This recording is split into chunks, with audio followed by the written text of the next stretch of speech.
Méditation du 1er mars. La femme invisible. Léa a un regard sans expression. Genèse 29, verset 17. Tout le monde veut être apprécié ou, à tout le moins, remarqué. Sais-tu ce qu'on entend par avoir sa place au soleil? Eh bien, personne ne veut être invisible ou passer sa vie isolée. Le problème se pose lorsqu'une personne ne correspond pas aux standards que la société juge importants, tels que la sympathie ou la beauté, par exemple. Là était probablement la difficulté de Léa. La Bible dit que, contrairement à Rachel, sa sœur cadette qui attirait les regards et après qui les hommes de la région soupiraient, elle avait les yeux sans expression. Tandis que Léa vivait dans l'ombre d'un rôle secondaire, Rachel attirait les prétendants. Laban, leur père, s'inquiétait certainement de l'avenir de la jeune fille au regard terne. Un jour, Jacob est entré dans la maison de son oncle Laban et est tombé éperdument amoureux de Rachel. Il a donc proposé de travailler pendant 7 ans pour obtenir la main de sa belle cousine. Les années ont passé comme sur un nuage et le jour du mariage est enfin arrivé. Jacob a épousé la femme de sa vie. Mais à son réveil, le rêve s'est transformé en cauchemar. Au lieu de coucher avec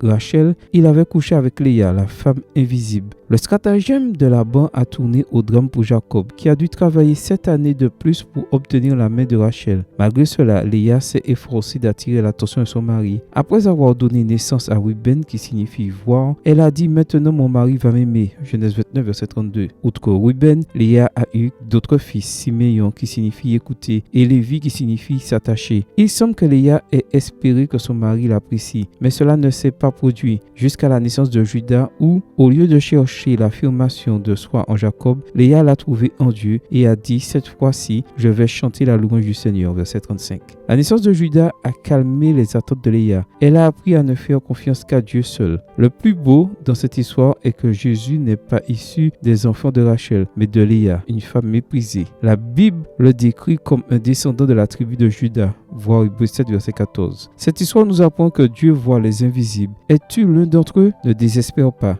Dieu a une façon particulière d'apprécier ceux qui placent en lui leur confiance et leur amour. Amen. Bonne journée à toi et que le Seigneur te bénisse.